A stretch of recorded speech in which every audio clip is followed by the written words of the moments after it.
السلام علیکم ورحمۃ اللہ وبرکاتہ. Please like and subscribed. حضرت شیخ عبد القادر جیلانی رحمۃ اللہ علیہ، جنہیں دنیا غوث اعظم کے نام سے بھی جانتی ہے، ایک دن اپنی خانقاہ میں بیٹھے ہوئے تھے. آپ کا ایک مرید آپ کے پاس آیا اور آنے کے بعد عرض کیا کہ سرکار میں برباد ہو گیا ہوں، میں تباہ ہو گیا ہوں. غوث اعظم رحمۃ اللہ علیہ نے فرمایا، بتاؤ بات کیا ہے؟ تمہارے پر کون سی مصیبتوں کا پہاڑ ٹوٹ پڑا ہے؟ اس مرید نے عرض کیا کہ سرکار، میری عزت کا جنازہ نکل گیا ہے، میری آبرو پر بات ہو گئی ہے، میں لٹ گیا ہوں. سرکار، میری اکلوتی بیٹی بڑی خوبصورت ہے، میں نے اپنی بیٹی کا گھر میں ہی اس کو تعلیم دی، میں نے ابھی تک اسے گھر سے باہر کسی کام کے لیے نہیں بھیجا. میں نے اپنی بیٹی کا نام فاطمہ رکھا. میری بیٹی میری اجازت کے بغیر بھی گھر سے باہر بھی نہیں جاتی، لیکن آج جب میری بیٹی اپنے گھر کی چھت پر گئی تو وہ چھت سے واپس نہیں آئی. میری چھت پر جو دیواریں ہیں وہ اتنی اونچی ہیں کہ وہ دیوار پھلانگ کر دوسری طرف بھی نہیں جا سکتی، لیکن پھر بھی میں نے اپنے دل کو تسلی دیتے ہوئے اپنے اڑوس پڑوس میں اس کو تلاش کروا لیا ہے، رشتہ داروں میں بھی پتہ کروا لیا ہے، مگر کہیں بھی میری بیٹی کا نام و نشان نہیں ملا. غوث اعظم رحمۃ اللہ علیہ، مجھے میری بیٹی چاہیے اور زندہ چاہیے. اب غوث اعظم رحمۃ اللہ علیہ نے فرمایا، اچھا ٹھہر جاؤ، اور اپنی آنکھوں کو بند کر لیا اور اللہ تعالیٰ سے دعا کی.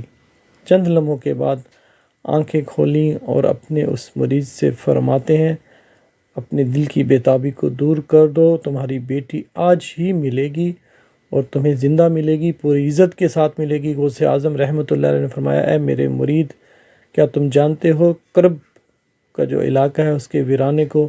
اس مرید نے عرض کیا، وہ تو بڑا بھیانک جنگل ہے، بڑا دہشت ناک جنگل ہے، دن میں بھی وہاں جاتے ہوئے ڈر لگتا ہے. تو حضرت غوث اعظم رحمۃ اللہ علیہ نے فرمایا، تو تم وہیں چلے جاؤ، پہلا قلعہ آئے گا اس کو چھوڑ دینا، پھر دوسرا قلعہ بھی چھوڑ دینا، پھر تیسرے قلعے کی چوٹی پر جا کر بیٹھ جاؤ اور وہاں جا کر اللہ کا نام لینا اور بسم اللہ پڑھ کر اپنی انگلی پر دم کر لینا اور اپنے چاروں طرف ایک لکیر کھینچ کر وہاں پر بیٹھ جانا. وہاں جنات کی فوجوں کا گزرنا شروع ہوں گی. وہ جنات دھاڑتے بھیانک آواز نکالتے تمہارے اوپر حملہ آور ہونے کی کوشش کریں گے، لیکن کوئی بھی جن اللہ کے نام کی کھینچی ہوئی لکیر کو پار نہیں کر سکے گا. اب وہ تمام جنات کی فوج جب وہ چلی جائے گی تو آخر میں ان کا شہنشاہ اس کی سواری آئے گی. وہ شہنشاہ جنات اتنا طاقتور ہے کہ وہ بڑے بڑے پہاڑوں کو، درختوں کو اکھاڑ کر پھینک سکتا ہے. وہ سب کام تو کر سکتا ہے، لیکن اللہ کے نام کی کھینچی ہوئی لکیر کو وہ پار نہیں کر سکتا. وہ شہنشاہ جنات تم سے پوچھے گا، پھر آپ اس کو اپنی پوری داستان بتا دینا کہ میں حضرت غوث اعظم رحمۃ اللہ علیہ کا مرید ہوں، ان کا ساتھی ہوں، ان کا بھیجا ہوا ہوں. مجھے میری بیٹی چاہیے، آج ہی چاہیے، اور زندہ چاہیے، پوری عزت کے ساتھ چاہیے. اگر میری بیٹی کو کچھ ہوا تو میرے اللہ کے قہر سے پوری قوم جنات کو کوئی نہیں بچا سکے گا.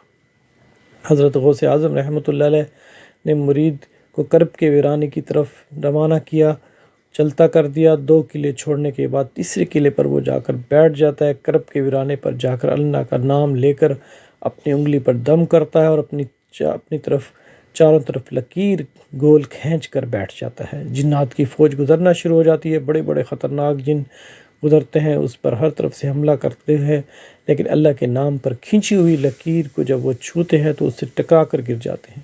سارے جنات کی فوج چلی گئی. آخر میں ان کا شہنشاہ جنات، اس کی سواری آتی ہے. وہ اپنی پوری شان و شوکت کے ساتھ آ رہا تھا.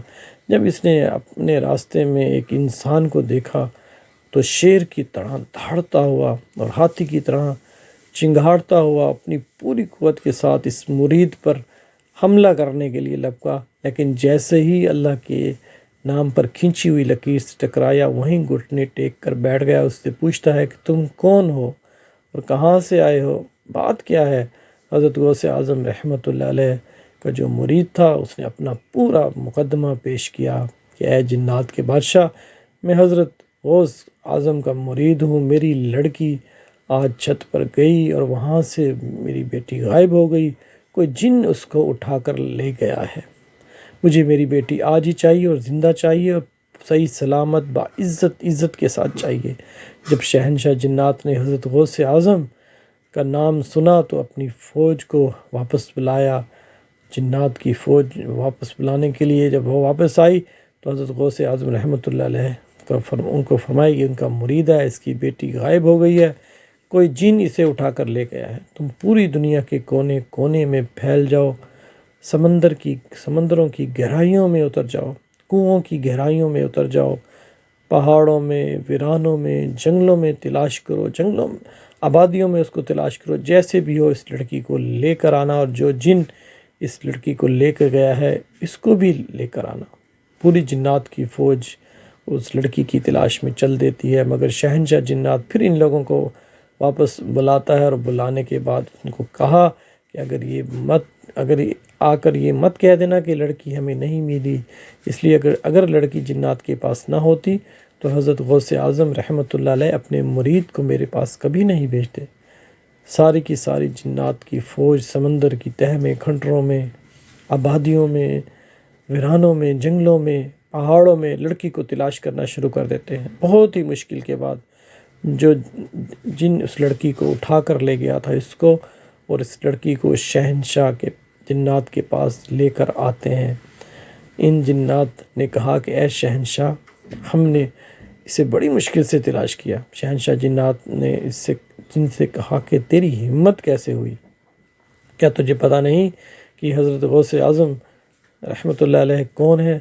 تجھے ان کے شہر سے، ان کے علاقے سے لڑکی لے جاتے ہوئے ڈر نہیں لگا؟ تو جن نے کہا اے شہنشاہ، میری تو اتنی ہمت نہیں تھی، لیکن میں کیا کرتا، میں ہوا میں اڑتا ہوا جا رہا تھا۔ یہ لڑکی اپنے مکان کی چھت پر اس انداز میں کھڑی تھی کہ اس کے بال بکھرے ہوئے تھے، اس کا چہرہ کھلا ہوا تھا اور یہ اپنے ناز و انداز میں کھڑی تھی۔ شہنشاہ جنات نے کہا کہ تم نے پوری قوم کو اور جنات کی قوم کو خطرے میں ڈال دیا ہے۔ اگر شیخ صاحب جلال میں آ جاتے تو آج پوری قوم، پوری دنیا کے کسی کونے میں اس کو رہنے کی جگہ نہ ملتی۔ شہنشاہ جنات نے اتنا کہہ کر ایک جلاد جن کو بلایا اور اس کو حکم دیا کہ اس جن کی گردن کو جس نے اس لڑکی کو اٹھایا تھا دھڑ سے الگ کر دو، اور اس لڑکی کو سرکار غوث اعظم رحمۃ اللہ علیہ کے مرید کے حوالے کر کے شہنشاہ جنات نے کہا یہ لو، اور شیخ صاحب کی بارگاہ میں میرا سلام عرض کر دینا، اور تمہاری بیٹی آج ہی پوری عزت کے ساتھ تمہیں مل گئی ہے۔ شہنشاہ جنات اتنا کہہ کر چل دیتا ہے۔ غوث اعظم رحمۃ اللہ علیہ کا جو مرید تھا اس نے اس شہنشاہ جنات کو آواز دی کہ اے شہنشاہ، ذرا ہماری بات تو سنو۔ تو شہنشاہ جنات پلٹا اور پلٹ کر کہا بولو کیا بات ہے؟ تو غوث اعظم کے مرید نے کہا بتاؤ، تم لوگ بھی حضرت غوث اعظم رحمۃ اللہ علیہ کو اپنا بزرگ مانتے ہو؟ اتنا سننا تھا کہ شہنشاہ جنات حضرت غوث اعظم رحمۃ اللہ علیہ کے بارے میں کہنے لگے، اس